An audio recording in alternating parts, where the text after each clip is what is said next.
Good morning, everyone.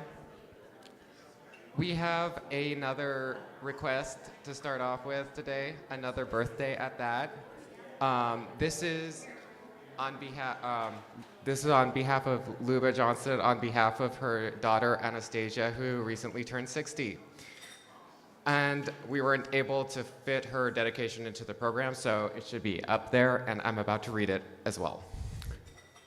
The Revolutionary Etude by Chopin conveys the composer's personal anguish over the political situation in Poland in 1930. This composition is dedicated to my daughter Anastasia, a piano teacher who has turned 60 this November. Like myself, my daughter chose emigration, leaving Russia for Europe in the 90s. I admire her talent to express herself through the language of music.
Wow, if it's all right, I think let's just let that sit as our opening. We'll skip our first in-service hymn.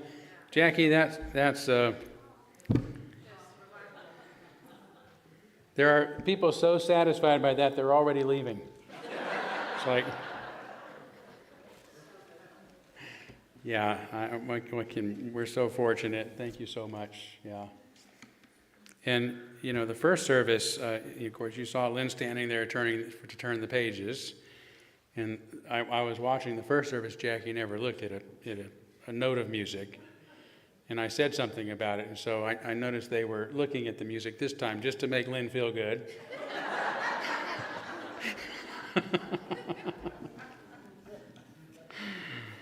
That was beautiful. Thank you. Well, what a wonderful start to the service. So thank you so much, and thank you all for being here at the Unitarian Universalist Church of Spokane, where, as I say each Sunday, we join together to create a nourishing liberal religious home and to champion justice, diversity, and environmental stewardship in our wider world, or, as we say in short, to create community, find meaning, and work for justice. Welcome, everyone, to this space. We like to embrace all that you bring with you, all your unique beliefs, background, lifestyle, experiences, differences, all that helps make you who you are, and that includes those of you in the room with us, whether you attend regularly or perhaps joining us for the first time. Glad to have you. Always grateful to know there's so many of you that are live streaming with us as well, so welcome to you wherever you are from in the world today. I've got just two announcements. One, this is the final day to bid in our church auction. Many of us have donated auction items, if you will, you can take advantage of and as well as bid on those. This is an important, significant, I should say, fundraiser for our church each year, and also a lot of fundraising. So you can go online and look at the items that have been donated to us and easily bid there. But on the back of the room here of our fellowship hall, there's also a list of all the items on the wall, and you can just scan them and bid that way as well. So this is your opportunity to do that. And then I do want to say that instead of having our third Sunday potluck, which would normally be next week, our potluck will be the following Sunday on the 23rd, which will be before Thanksgiving, and we'll have our annual Thanksgiving potluck. So feel free to bring a Thanksgiving-style dish if you wish, or you know, something else, whatever you want. And it has been our custom to provide the turkey as a church. I think that's still happening. I actually haven't checked with the organizers of it, so if there's no turkey, you can blame me, or I'll be the turkey. But I think there will be. So put that on your calendars as well. Okay, with that said, let's take a few seconds here this morning, as is our custom, to greet one another.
All right, as always, there is more opportunity to visit with one another during our social hour following the service, so please stay around for that.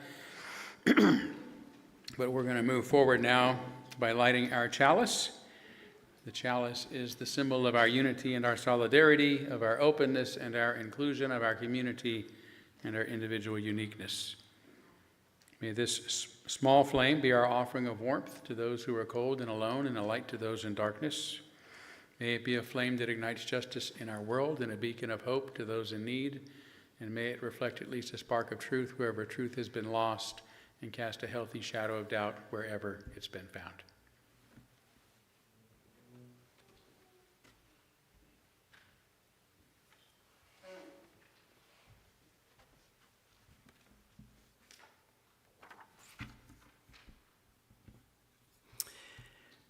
For this opening reflection, I want to share an educational experience that changed my understandings about how people perceive and interact with the world. Up through about age 16, I maintained essentially a naive view of how the world is and how people engage with it. In that view, the world beyond myself presented as just things out there, largely objects with properties which I was tasked with accurately identifying and categorizing. Then, in my senior year of high school, I enrolled to take courses at UCLA. I asked my sister, then a Brune Jr., what she suggested, and one of her recommendations was a real eye-opener for me, introductory psychology. I remember reading about an experiment in which subjects briefly viewed playing cards, some of which, like a black ace of hearts, were intentionally designed to be perplexing. It's the wrong color for the suit, after all. Interestingly, with shorter viewing time, some subjects reported seeing a purple ace of hearts. Now, black is the absence of frequencies in the color spectrum, so those subjects' eyes were receiving no chromatic stimulation whatever from the pip on the card. Any reports of perceived color had to come entirely from the subject's assumptions, expectations, beliefs. In other words, their psychological set.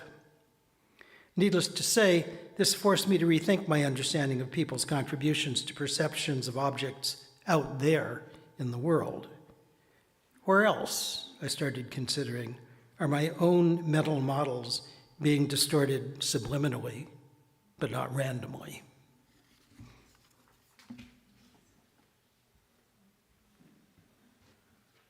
Okay, if you can please stand and we'll sing Comfort Me. Do you remember that one? Oh, here it goes.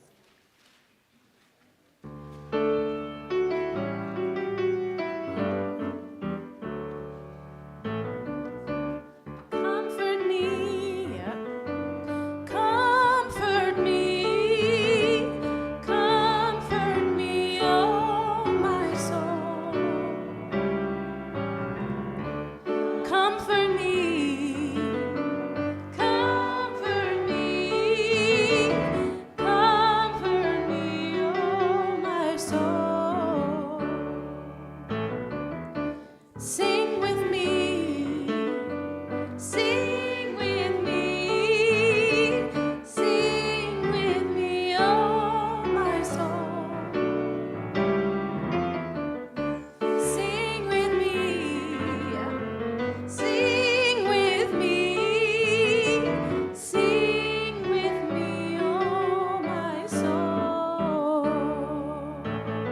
Speak for me, speak for me, speak for me, speak for me, oh my soul.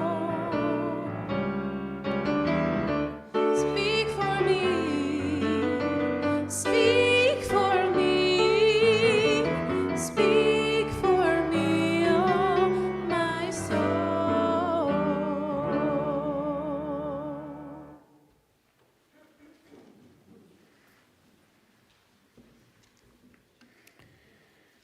And we are now going to kindle our candles of care for those who are most on our hearts and minds this morning. And we begin, as we have been, on behalf of the people of Ukraine and that region of the world suffering from the war and destruction there, the Palestinian people and people in that region of the world suffering from the war and violence there, as well as for the people in Darfur and Sudan who's the violence has only escalated there during the past week. And of course for the many frightened immigrants and others who are living in our own country, suffering the uncertainty of these circumstances we find ourselves in. I do want to kindle one candle celebrating. It looks like the progressives in the country finally had a good day. So, yeah.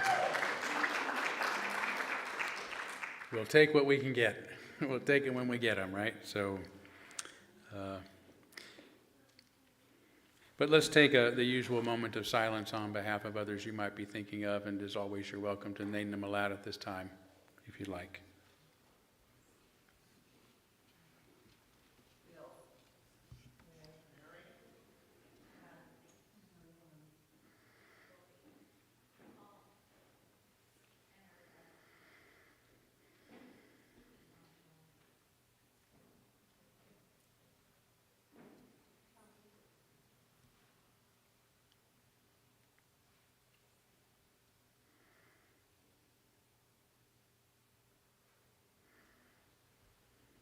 Those named aloud and those embraced in our silence, and all those who are suffering in our world at this hour, we hold in our community with compassion.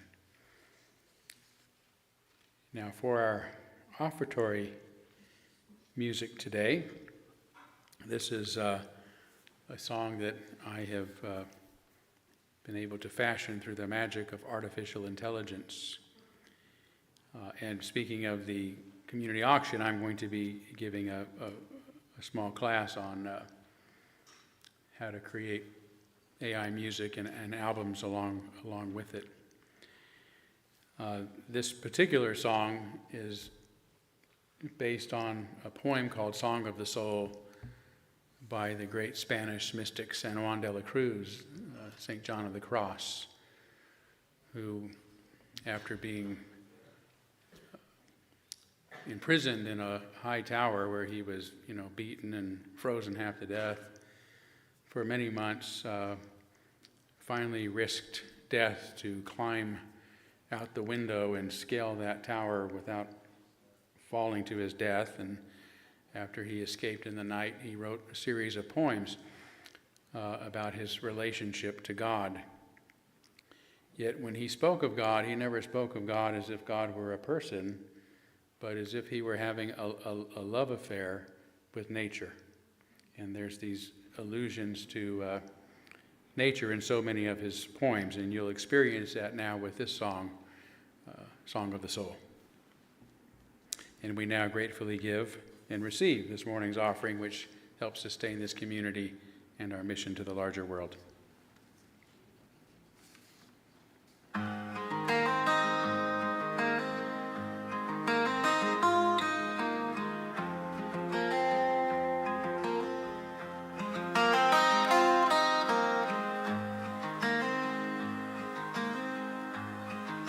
The fox trails through the thicket,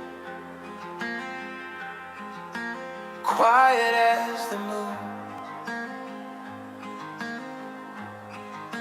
A river hums its secrets, carrying the tune. I lay my heart among the stones, beneath the cedars high, and wonder if the stars themselves still hold the holy light. Oh, the whisper of the divine, it moves through the pine, in the owl's low call, in the deep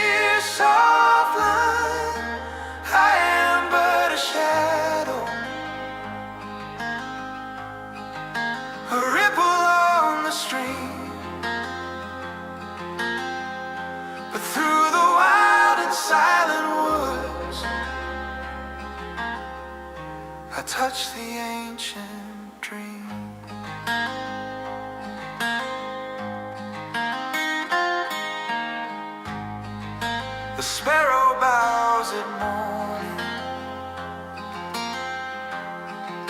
The sun anoints her wing. The wind, it shakes the aspen leaves, and I can hear them sing. I've chased the echo of the crow and knelt upon the moss and found a love so infinite, it cradles every loss. The stones hold warmth from long ago. The roots, they twist where secrets grow.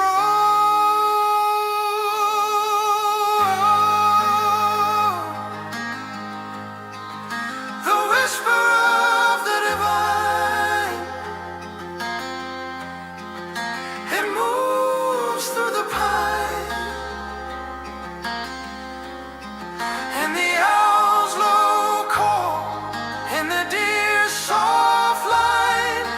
I am but a shadow, a ripple on the stream, but through the wild and silent woods, I touch the ancient dream. No temple walls, no gilded frame, no chiseled words to hold the name, just the howl of the wolf, the sky's embrace, and the quiet fire of holy grace.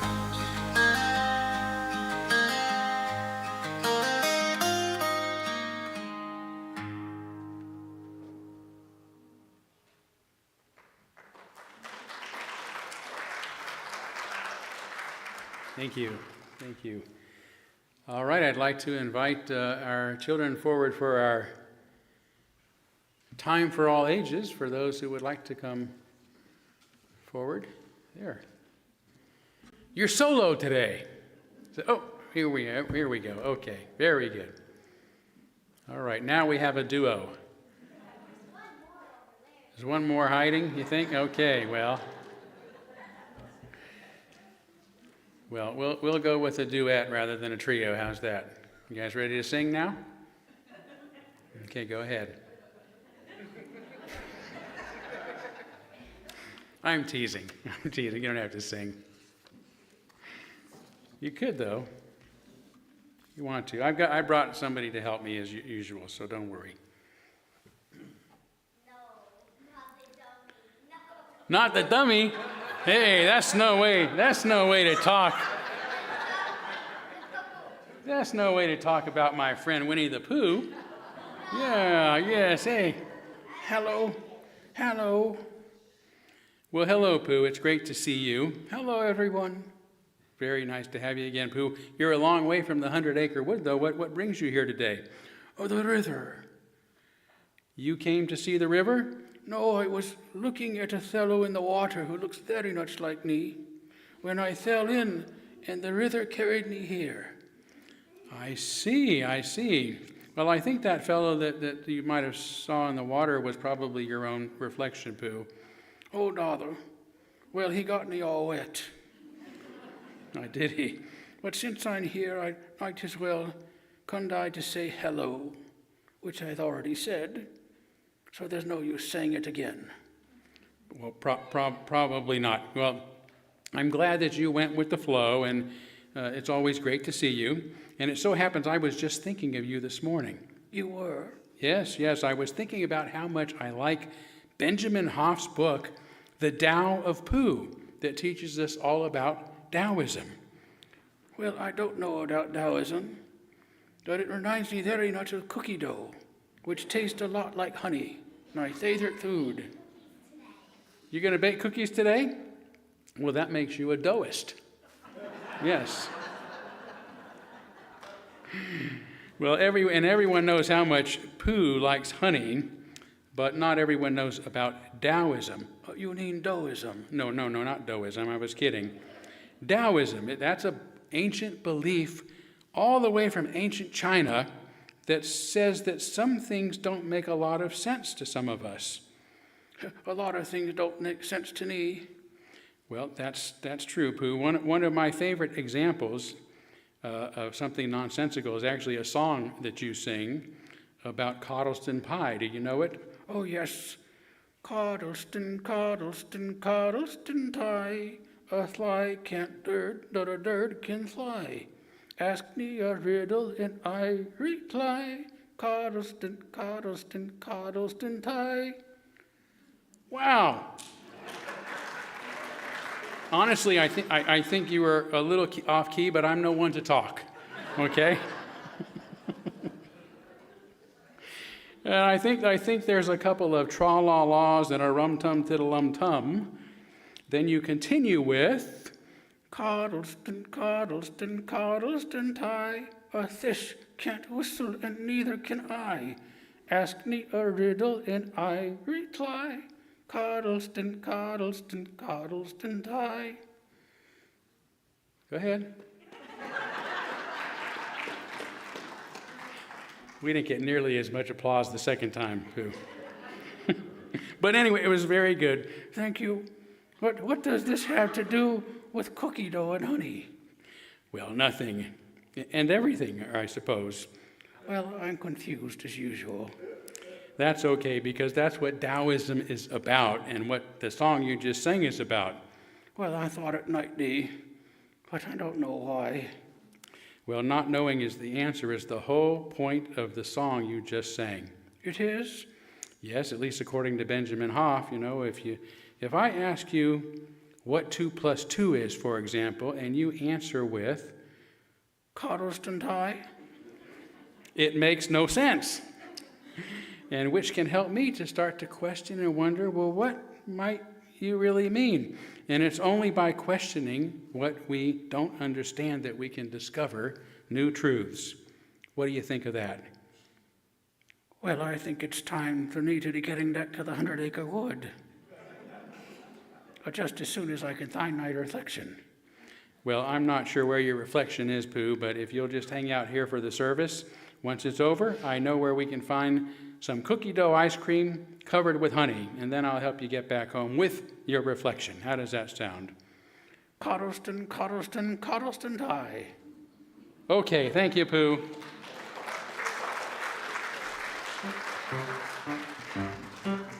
And we will now sing our children to their cookie dough.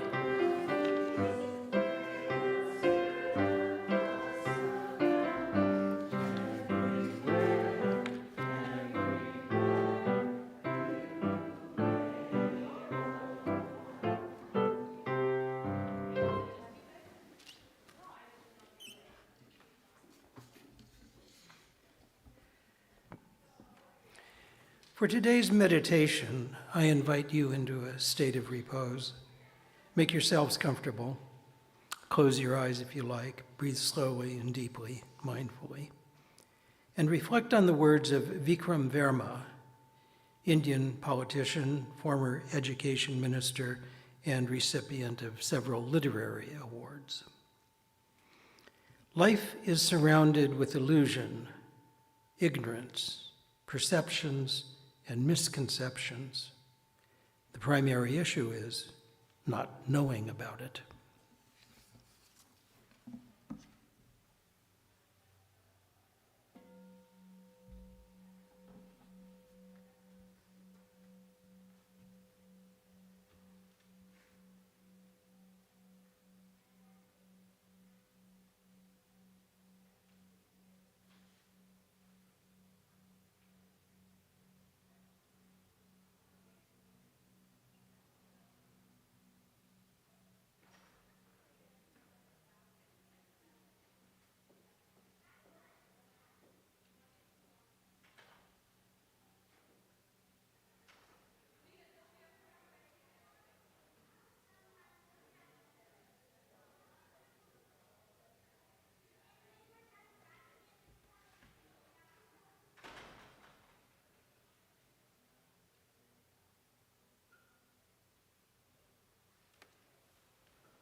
So we have another example of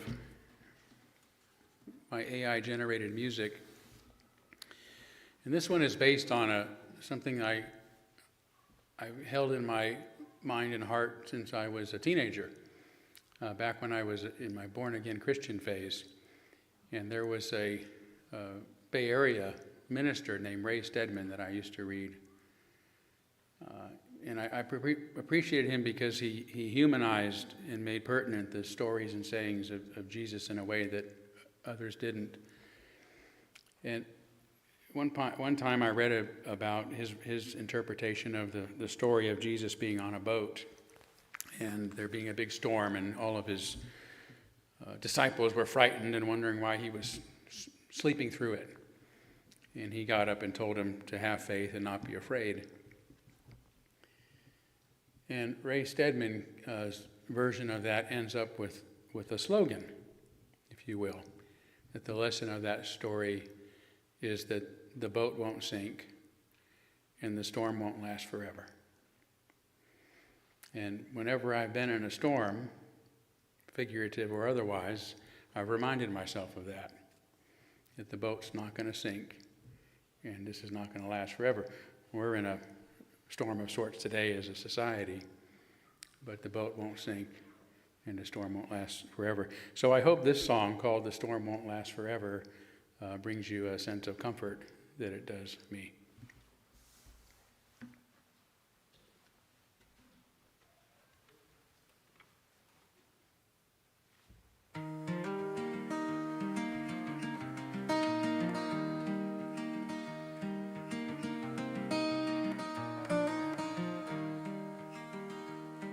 The sky turned black, the waves grew tall.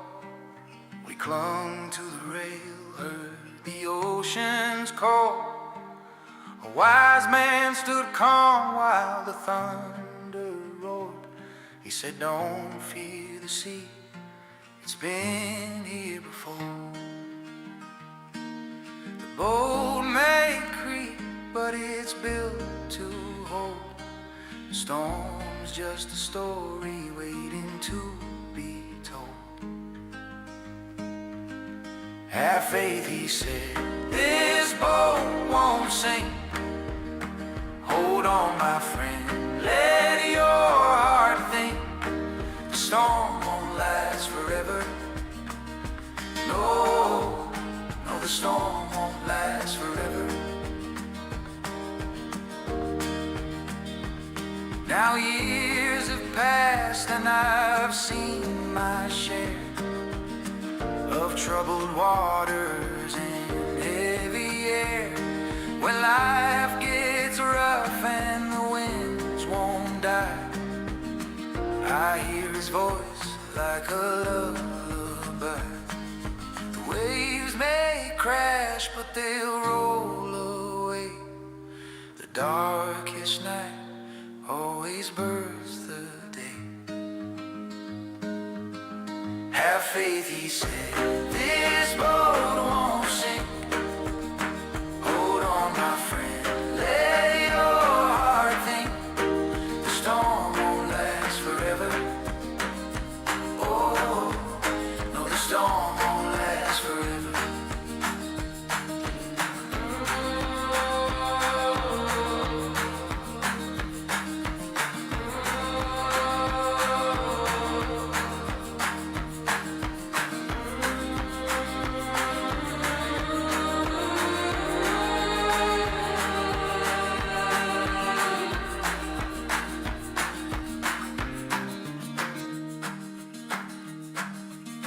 Have faith, he said, this boat won't sink. Hold on, my friend, let your heart think. The storm won't last forever. Oh, no, the storm won't last forever.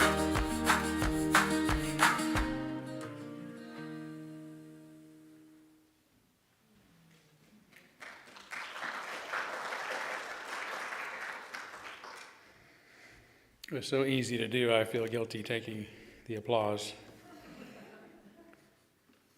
Almost as guilty as I do for getting applause for helping Pooh sing that song.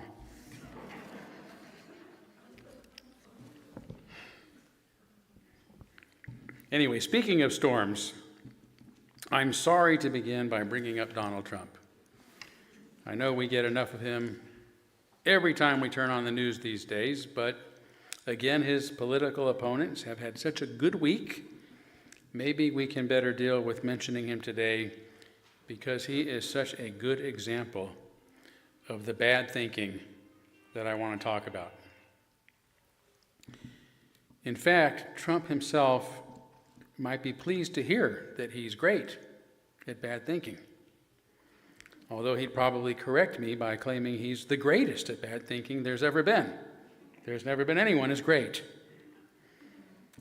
In believing what I do about his psychological state, I'm not entirely joking about that. I believe, for example, that presiding over the longest government shutdown in history is a badge of honor for him. It's the greatest shutdown that's ever been. There's never been one as great. But there's really no sense of my digressing so far from my topic after only a few sentences. I referenced Trump rather because he seldom offers any facts, data, or details about anything. He speaks in generalities, referring to millions and millions, billions and billions, trillions and trillions, unlike anyone has ever seen before, but never mentions precise numbers or any proof of these hyperbolic assertions. The same is true of just about anything he says. He prattles on, making bombastic claims without saying anything that can be verified or that indicates there is any evidence that he even knows what he's talking about. And he's even now blowing up small Venezuelan boats, claiming that they're smuggling drugs without evidence or due process, which at the very best means he's engaging in unlawful, inhumane, and immoral extrajudicial killings. And even when attempting to say nice things about others, from his own family to diplomats and foreign leaders, it's always a reference to something physical about them that he can quickly observe on the spot, then articulate.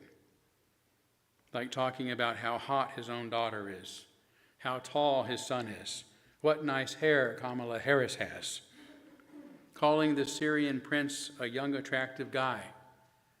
It's like, what can I say about him? Well, he's a young, attractive guy. Routinely complimenting accents that he can't understand. And recently, in an awkward moment for everyone but himself, telling Italian Prime Minister Meloni that she's a beautiful young woman, as he was speaking about signing the Gaza peace plan that he's called one of the greatest days ever in civilization and the greatest deal of them all. If as hundreds of psychologists have claimed Trump is a malignant narcissist, it makes sense that he can only connect with others by dominating them, either by requiring their utter unquestioning devotion to him or by reassuring himself of his power over them by creating circumstances in which they experience fear, anxiety, and suffering, which he's done to the entire world. I imagine, but do not know, that during much of his life, he's been surrounded by wimpy admirers and yes men and women who are too afraid to contradict him, giving him a false sense of his own genius, a feeling that whatever he feels and says in the moment must be true, even if it contradicts something he said earlier. Thus, he doesn't need to present the world with facts, nor even know any, nor to read, nor to study, or to question his gut and emotions.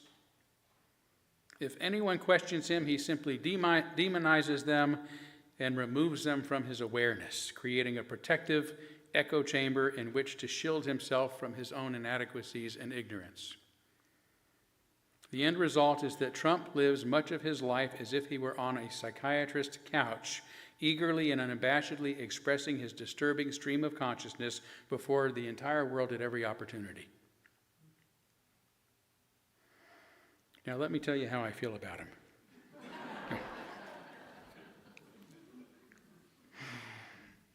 Trump, in my opinion, is such an extreme example of an unconscious and emotional thinker that we can easily grasp how bad his wild and unsubstantiated "they're eating our pets, only I can prevent World War III. If it would never have happened if I had been president. There will be nuclear holocaust if I'm not elected." Just how extreme and unfounded these claims are. Yet, and here's the real point, all of us are subject to such thinking at times, probably much of the time. And this is why, as many know, I'm a strong advocate of logic and reason. Now, to some, this automatically suggests that I am emotionally challenged. I am, but only inasmuch as, like everyone, I'm challenged to keep them from governing me in the decisions I make. We are all fundamentally emotional thinkers because the emotional structures in our brains and our bodies are far more ancient and autonomic than the thinking part of our brains, which is named the neocortex precisely because it is neo, it is new. Thinking thoughts about our thoughts, reasoning, is neither instinctive nor autonomic. In doing so, consumes a lot of energy, so we tend to rely upon heuristics, shortcuts to thinking, that don't require us to reflect upon their truth value or the logic of our ideas. These shortcuts may be rules of thumb, cliches, groupthink, religious beliefs, party lines, and other forms of popular thinking that we often refer to as common sense, even though they are often common nonsense. But such heuristics also come from within, based on our unprocessed feelings or what we want or desire. We may then fashion thoughts that justify or excuse our emotionally based wishes. But this isn't reasoning, it's rationalization. And you can tell the difference because rationalization only confirms what we already think we know. It only confirms what we feel certain of. Reason can lead us, however, to discount our own ideas and to discover new and better substantiated ideas precisely because those ideas are based on reasons. Reasons are what logic calls the premises that support our conclusions.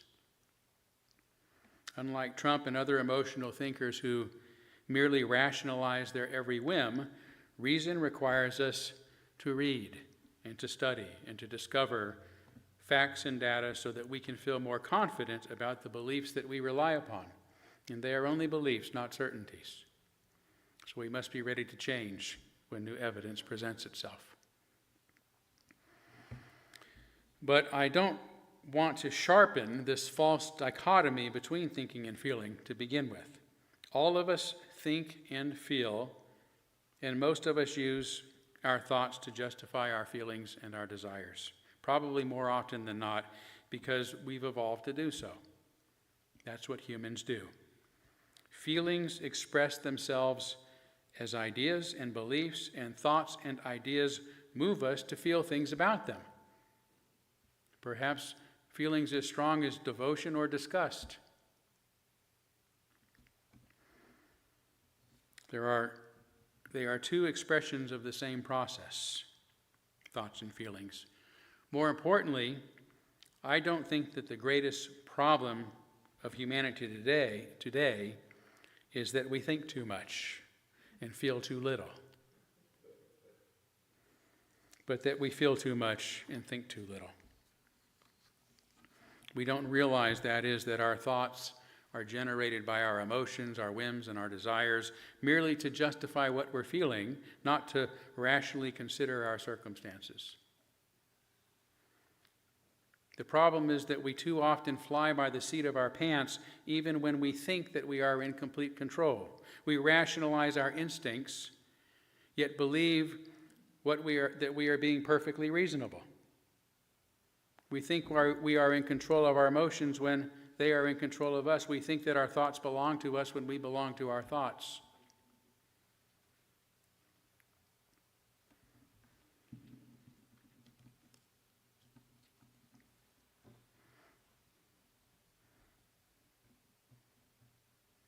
Where was I?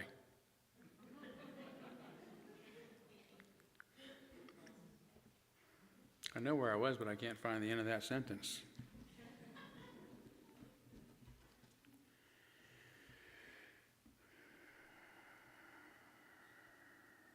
Well, I hope I don't end up repeating it.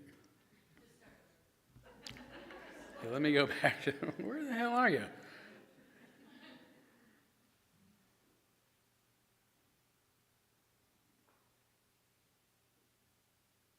All right, well, I don't know where it is.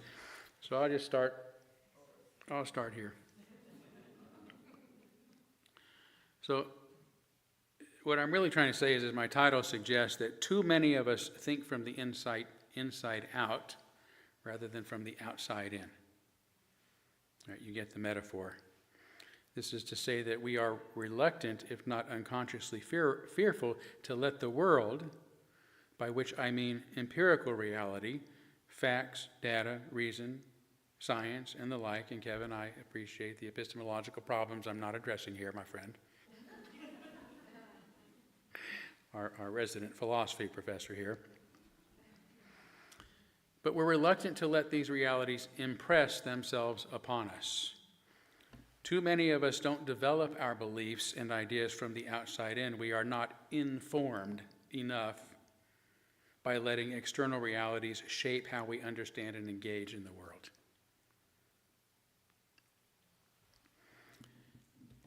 So my understanding of Freud's concepts of id, ego, and superego has led me to believe that the solution to this state is to develop a healthy ego, by which I mean an ego that serves its proper function. And this is so, although many people use this term, or have come to use this term, derogatively, saying things like, so-and-so has a big ego, or don't let your ego get in the way, or what an ego, and so forth. Self-help guru Wayne Dyer once said the ego must be destroyed, in his words, and that it denies our original invisible reality.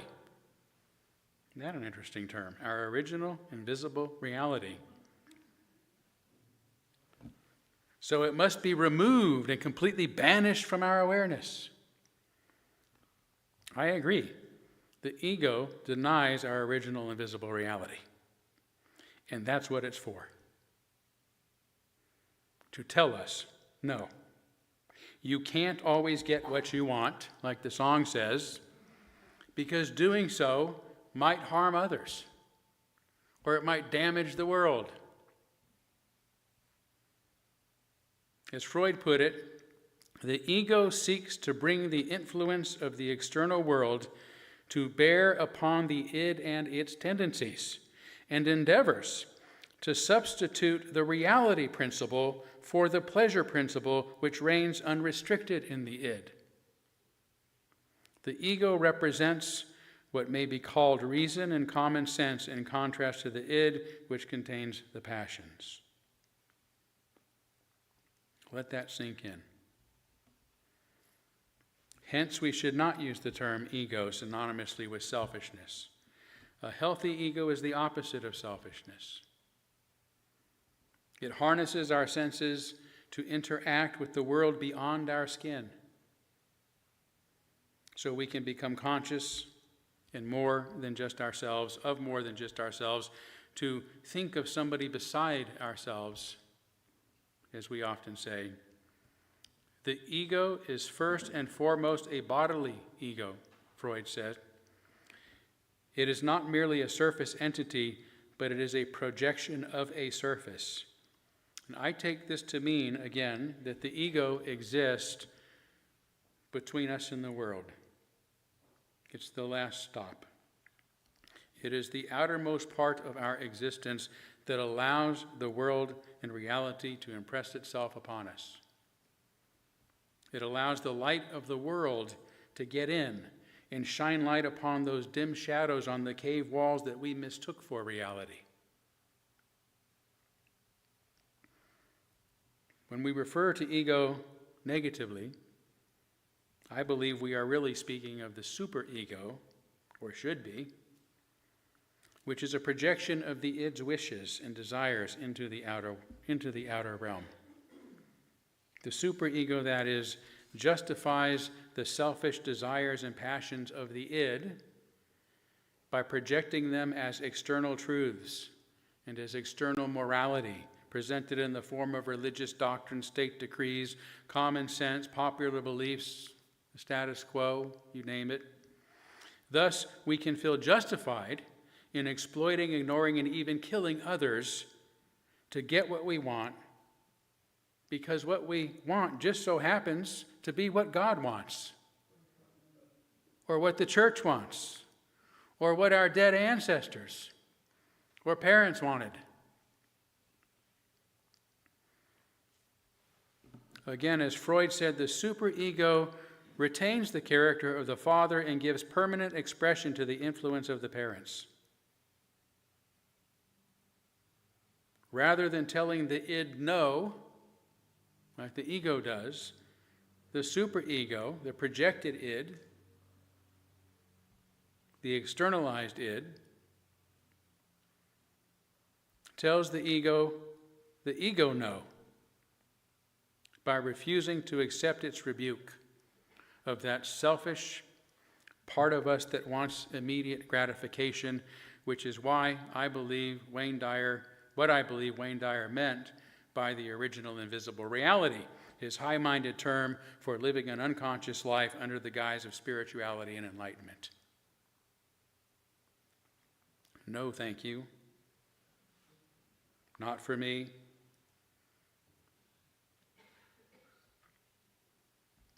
I agree rather with Freud, who stated explicitly, whereas the ego is essentially the representative of the external world, the ego is the representative of the external world, the superego stands in contrast to it as the representative of the internal world of the id. Now, I must admit I have heard some psychologists, more educated about Freud than me, disagree with my interpretation of his writings, but to me it says it so clearly. The ego is essentially the representative of the external world, and the superego is the representative of the internal world of the id. And if attributing this insight to him is incorrect, then I am happy to claim it as my own, because it makes good sense to me.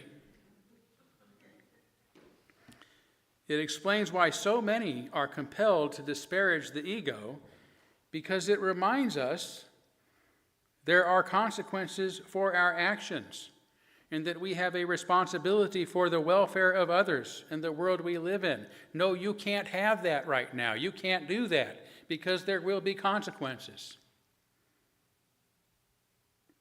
There's a world beyond you that you will impact. That's the healthy ego. That's my ego talking. As liberals, this ought to be a way of life for us. Sadly, having been around many liberals in my life, I must admit we can act just as selfishly and unconsciously as anyone else. And often do, perhaps more often do, than not, because we're human. Right? Maybe hundreds of years from now, the front part of our heads will become autonomic, but that's not the way we're built right now.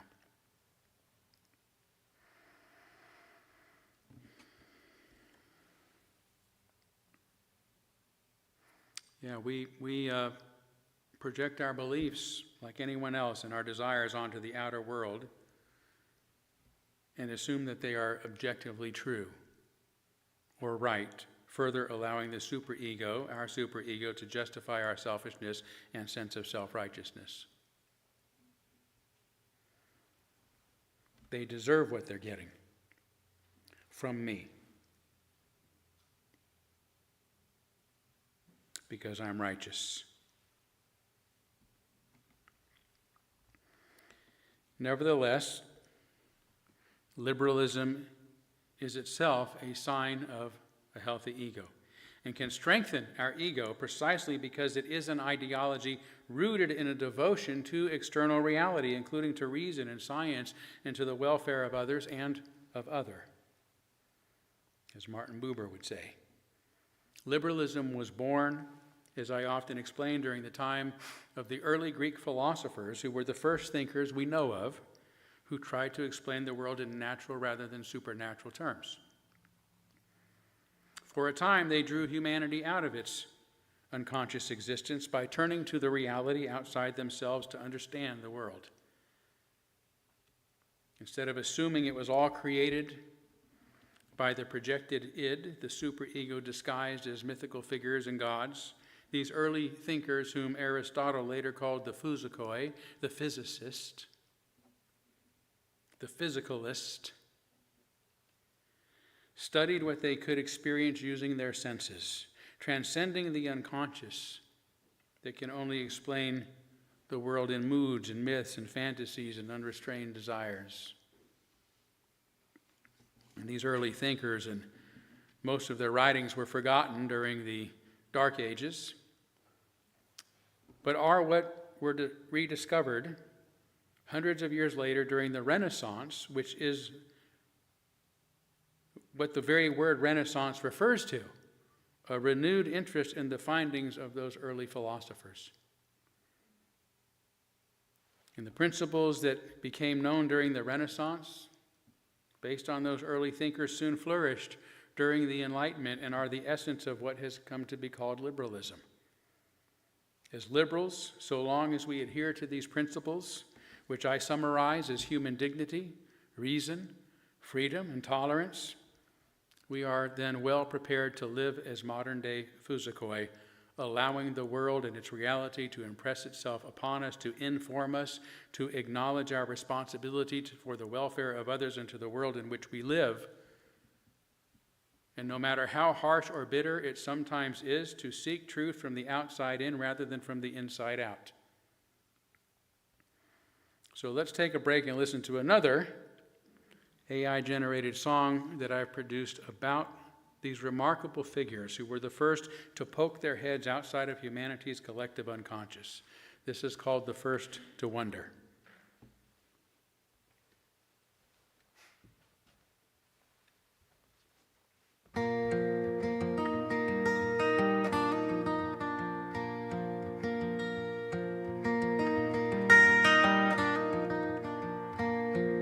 Under the olive silver shade, they'd sit and spin their thread. No gods to strike the thunder, no wrath to fear, they said.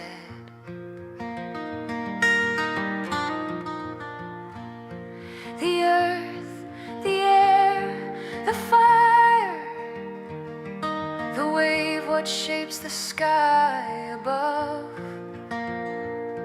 They asked with only reason and answered with their love. Oh, the first to wonder, the first to see the world as it might simply be. No myths, no chains, no fateful decree, just the mind's bright spark and the open sea.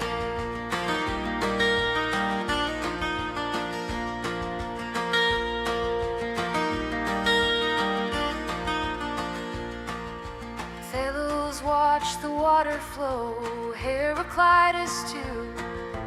Flux and change, the only law, nothing still, nothing new.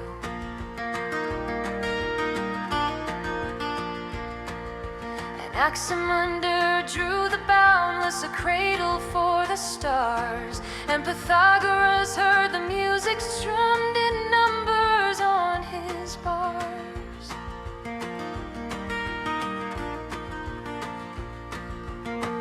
No temple stone, no altar questions whispered soft as rain. Oh, the first to wonder, the first to see the world as it might simply be. No myths, no chains, no fateful decree, just the mind's bright spark and the open sea. They trusted in the goodness, the reason in the heart, believed in human agency, that we all play a part.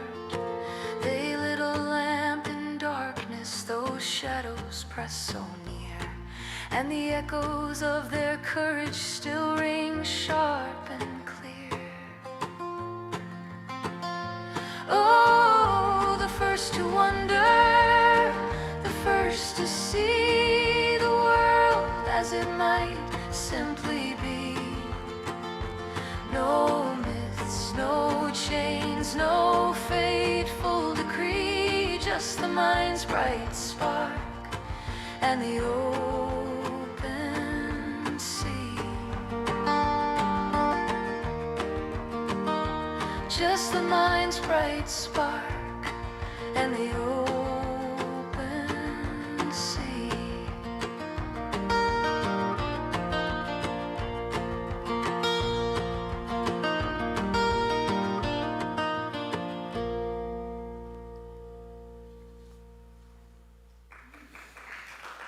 Thank you. Yeah, beautiful, beautiful, beautiful song. Kevin, I don't think anyone would ever thought to squeeze all those philosophers' names into a moving song. But I hope that we will live as the first to wonder did, open to our world, curious, humble before truth, and courageous enough to see and cope with things as they are. Only then can we truly become what we are meant to be as a species, as individuals. For to be liberal in spirit is to let the world teach us, to be informed by facts, tempered by reason, and guided by compassion. May we continue in that tradition, seeking truth not in what we wish were real, but in what is real. And in so doing, find the freedom that only such honesty can give.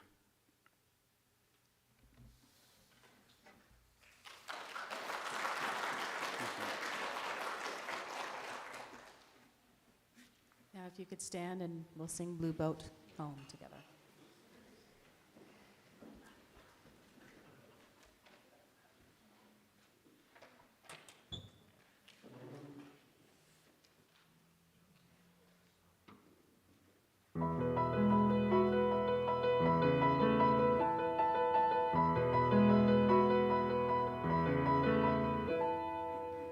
Below me, I feel no motion, standing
For our benediction, I offer the words of Swiss psychologist, psychotherapist, prolific author, and illustrator Carl Jung. Your vision will become clear only when you can look into your own heart. Who looks outside dreams. Who looks inside awakes. Amen. Blessed be. Salam alaikum and shalom.